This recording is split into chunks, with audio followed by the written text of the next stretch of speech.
हां यापूर्वी प्रसाद लाड यांना आपण पराभूत केले. यंदाही त्यांच्याबरोबर सामना असणार आहे, त्यामुळे आत्मविश्वास आहे की ही निवडणूक आपण जिंकाल. तुम्ही बोललात बरं झालं. मी बोललो असलं तर तुम्ही फाजील आत्मविश्वास म्हणाला असतात, कारण दोन्ही बाजू तुमच्या असतात. ही गोष्ट खरी आहे की मागच्या वेळेला महानगरपालिकेमध्ये प्रसाद लाड माझ्यासमोर होते, आम्ही लढलो होतो आणि त्याच्यामध्ये माझा विजय झाला. इथे तसंच होणार आहे. त्यांना त्यांच्या पद्धतीने लढू द्या. उलट मागच्यापेक्षा यावेळची आमची स्थिती मजबूत आहे. आमच्याकडे आताच्या घडीला आमचे स्वतःचे 17 मतं आहेत, 17 ते 18.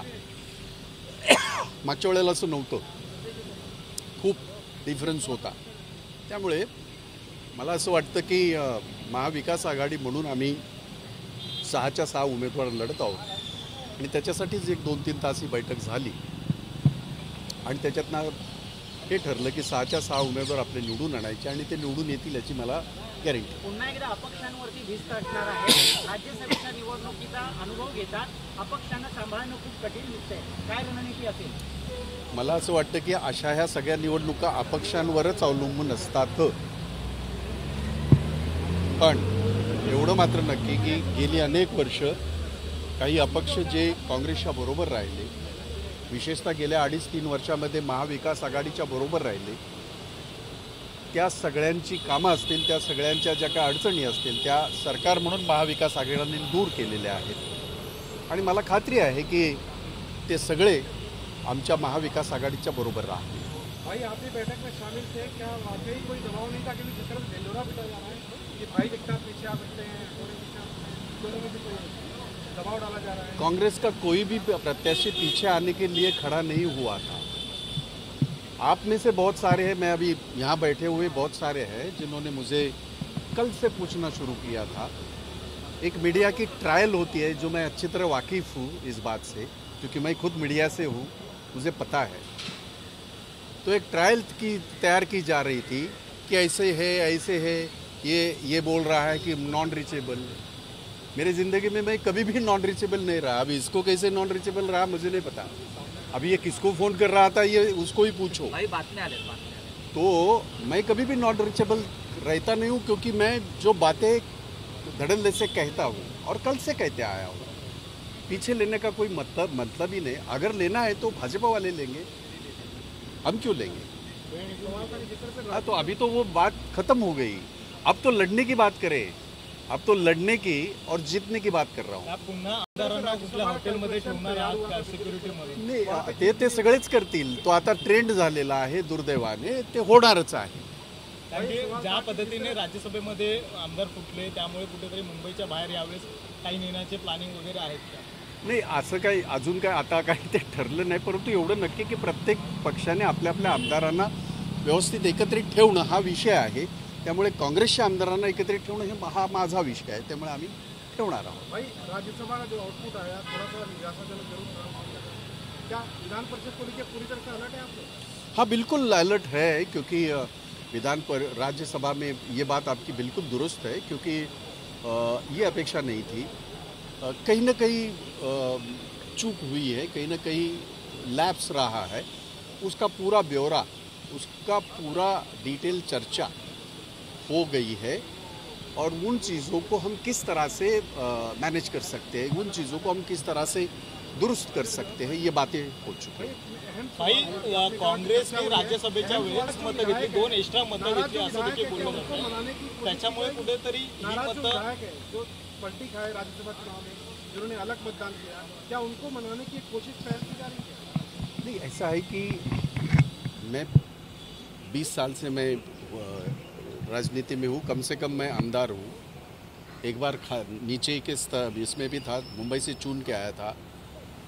विधानसभा में मैं विधान परिषद में मैं तकरीबन 12 साल से हूँ. तो इस तरह के जो इलेक्शन होते, वो जो इंडिपेंडेंट होते, उनका अहम रोल होता है इसमें. पार्टी का तो होता ही है, उसके अलावा उनका अहम रोल होता है. और उनकी नाराज़गी जो है, शायद जो आप कह रहे हैं कि राज्यसभा के दौरान नाराज़गी हम मानते नहीं, कहीं ना कहीं चूक हुई है, ये मैं कह रहा हूँ, ताकि तब जाके हमारे प्रत्याशी हारे हैं, संजय जी है वो हारे, संजय पवार। तो उन चीज़ों को बिल्कुल ध्यान दिया जाएगा, उन चीज़ों को बिल्कुल ये किया जाएगा, दुरुस्त किया जाएगा। भाई, ज्या पद्धतीने राज्यसभेमध्ये हार झालेली आहे त्या पद्धतीने आता कशा पद्धतीने काळजी घेतली जाते? नाही, असं आहे की आपल्या चुकांमधूनच शिकता येतं. राज्यसभेमध्ये कुठे चुकलंय हे आता जवळजवळ निश्चित झालंय, लक्षात आलेलं आहे. त्यामुळे तशी चूक दुसऱ्यांदा होऊ नये हा प्रयत्न आम्ही करणार. आतापर्यंत बिनविरोध होणाऱ्या निवडणुका, आता निवडणूक लागलेली आहे, त्यामुळे अपक्षांचं डिमांड देखील वाढलेलं आहे, त्यामुळे नाराजगी व्यक्त केली जाते का जास्त? धन्यवाद यांना, भाजपला. या महाराष्ट्राची संस्कृती अशी कधीही नव्हती.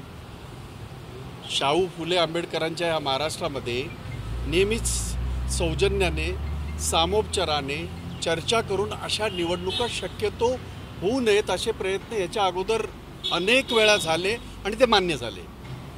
दुर्दैवाने सत्तेचा माज एवढा यांच्या डोक्यामध्ये आहे की आम्ही पैशाने आणि आम्ही सत्तेच्या जोरावर काहीही करू शकतो, अशा पद्धतीचं जे काय आम्ही पाहिलं. म्हणजे निवडणूक आयोगाकडे तक्रार जाते काय, निवडणूक आयोग सगळं ताब्यात घेतं काय आणि एक मत बाद करतं काय, ह्या सगळ्या गोष्टी अनाकलनीय आहेत. ज्या डॉक्टर बाबासाहेब आंबेडकरांच्या घटनेने तुम्हाला आणि आम्हाला मतदानाचा अधिकार दिला आहे, नवाब मलिक असतील किंवा मग हे असतील अनिल देशमुख असतील, ह्यांचा मूलभूत हे जो आहे अधिकार घटनात्मक, हा कसा कोण टाळू शकतो? म्हणजे ह्या सगळ्या गोष्टी अनाकलनीय, या कधीही घडल्या नव्हत्या देशात. यूपीमध्ये सुद्धा घडल्या नसतील कदाचित, माझ्या महाराष्ट्रात होतात आहेत दुर्दैवाने. त्यामुळे हा सत्तेचा माज, पैशाचा माज हा दिसतोय आणि त्यांना प्रत्येक वेळेला असं वाटते की आम्ही पैसे फेकले की लोक त्याला बळी पडतात. आणि हो, काही अंशी तसं झालेलं आहे.